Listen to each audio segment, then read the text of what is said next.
After his submission loss against UFC fighter Ignacio Bahamondes at UFC 313, UFC fighter Jalin Turner announced his retirement. I didn't see his retirement during my live stream, I guess because my stream was from an awkward angle or some shit, but apparently he dropped the gloves, and dropping the gloves is a symbolic gesture of retirement for UFC fighters, and I would assume MMA fighters alike, or in general. But it saddens me. It saddens me, and I know that might be surprising for some of you to hear because I do say a lot of negative things about Jalin Turner quite often. I still stand behind those things, but still, I'm saddened by this, and I'm saddened by this because I'm assuming that Jalin Turner is retiring from the sport of MMA in general, not just the UFC, but all of MMA. And that saddens me because I feel like although Jalin Turner has looked pretty shit as of late, I still think he would have found success in other organizations like the PFL or Karate Combat. I still feel like there's still things that he could have done in the sport, regardless of what organization he's a part of. I still see potential in him. As I say, pretty much all the time on this channel, Jalin Turner is he's just not a smart fighter. He's not a smart fighter. It's just all mental issues. He's got really blatant mental problems when it comes to finding success in fights. And whenever I talk about Jalin Turner, I also end up talking about Kevin Holland. And that is because that both fighters have crazy potential. They know how to manage their reach so well. They're absolute knockout artists when it comes to striking. And that alone just gives them such great potential. The problem and their main weakness that fucks up their whole career and their future moving forward in the UFC basically, it's their mental state. Their main weakness is their mental state. It's their mental capabilities in the octagon. They check out. They mentally check out. They're not ambitious. They're not driven. They step in the cage and they're okay with whatever the fuck happens next. Whether it's them losing, whether it's them gassing, whatever the fuck happens, they're there for it. That's not the mentality champions have. It's not the mentality that successful fighters have. You don't go in there and just say, fuck it. Even Kevin Holland made it especially clear that he does that in the octagon. Before going up to fight Ronnie de Ritter, he had an interview and he talked about him possibly taking his coach's information during the fight. He said he might ignore his coach and just do whatever the fuck he feels like he needs to do. The coach is there for a reason. You hire a coach for a reason. They're training you. They're helping you to win.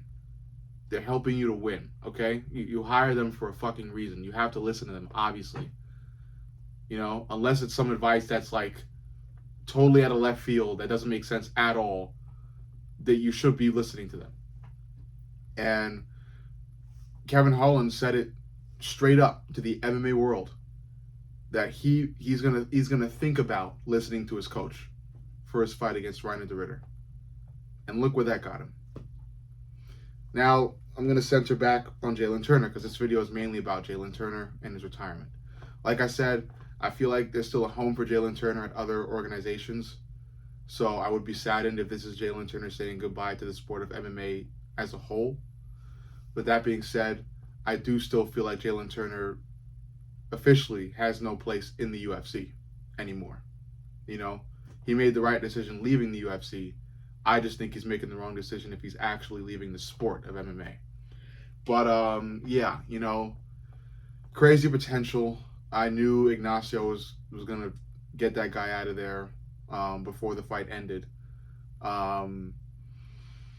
Did he have moments against Ignacio?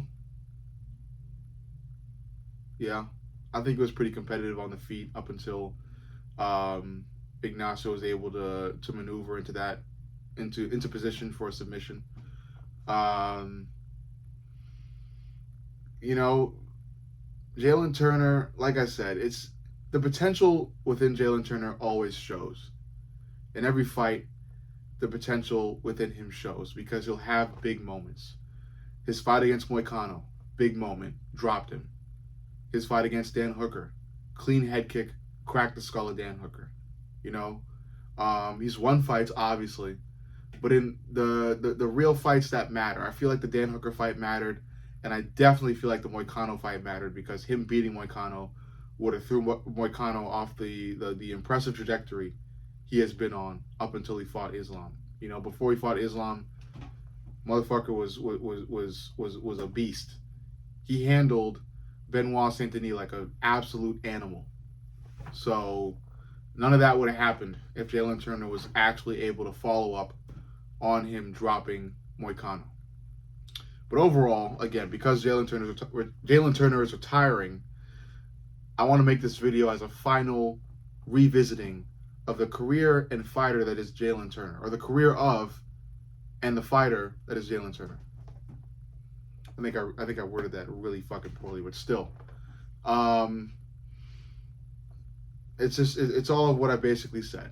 You know, great potential, ripped, genetically gifted, a specimen, just lacks the mental strength. Same thing with Kevin Holland. Great potential, lacks the mental strength. No ambition, money obsessed, money hungry, a journeyman, just going through the motions from fight to fight, doing whatever. It's gonna work for a couple fights, but then Dana's gonna catch on, the UFC's gonna catch on, and most importantly, the fans are gonna catch on. And the fans finally caught on to Kevin Holland. Not quite sure about Jalin Turner because Jalin Turner, I believe, was the favorite going into his fight against Ignacio. I might be wrong about that, but I did see a lot of people choosing Jalin Turner to win. That being said, you know, I've been preaching about Jalin Turner and how much he sucks for a long time. You know, and despite all the negative shit I've said, and maybe the negative stuff I will be saying in the future about him, he's a fighter. I respect him for making the walk to the octagon because, again, he made that walk. He showed up. He fought. He took punches. He gave some back. He's a warrior. He's a fighter. I respect him for that. Always will. The next question to ask above that is whether or not he's a great fighter, whether or not he's a good fighter, whether or not he belongs in a organization with other good fighters. And I believed for some time that he does not. And I also believe that I was proven right, especially by what happened last night. Now, again, I don't get Jalin Turner retiring. It might be because he felt like he was going to get cut by Dana soon, especially after his performance against Ignacio. You know, regardless of that, I just feel like, you know, it's just that mental state, you know, and the video is running long, so I'll just mention this one last thing. The UFC announcers, John Anik, DC, they were talking about, last night they were talking about what Jalin Turner said to them about his fight against Moicano, because Jalin Turner didn't fight at all after Moicano up until last night. And apparently Jalin Turner told them that, you know, his loss against Moicano made him consider retirement. That's how bad that loss was to him. And I don't blame him, and I'm not surprised. It was a humiliating loss. It was a disgusting loss. It was garbage. It was complete and utter garbage. A sorry excuse for a fight, or a sorry excuse for a performance, because he had Moicano dead to rights, knocked out, stunned on the ground. He turned his back and he walked like the ref had just jumped on top of Moicano, which he did not. So, you know, it just takes more awareness. It takes more mental strength. It takes more awareness. It takes more drive. It takes more focus. It takes all of that. And that's what I feel like Kevin Holland and Jalin Turner have not had for quite a while. And that's what saddens me about that. Because while it may seem like I'm thriving off of my hate or my negativity towards them, I'm not. I wish them the best. I like Kevin Holland. I like the fact that he accepts any fight that comes across his desk. You know, he's a gangster that way. The problem is he accepts the fight, and then he goes on to be ass in the fight. You know, because of how lazy he is and not driven. You know, yeah, it's sad, and it makes me sad about Jalin Turner too, because I see potential in him, and fight after fight, it's just it's weird. It's weird shit. I wish both of these guys the best. I like them both as fighters, and I still feel like they have great potential.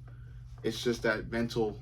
It's that mental that is just lacking. It's gone. It's non-existent. So, in my final round off against Jalin Turner, the bottom line is he's always had great potential, just never had a great mental state.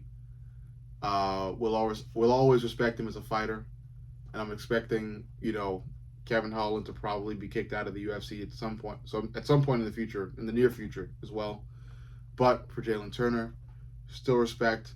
He did the sport. He fought in the big show in terms of MMA. This is the big show. This is the biggest, greatest, most competitive league in MMA or organization in MMA, the UFC.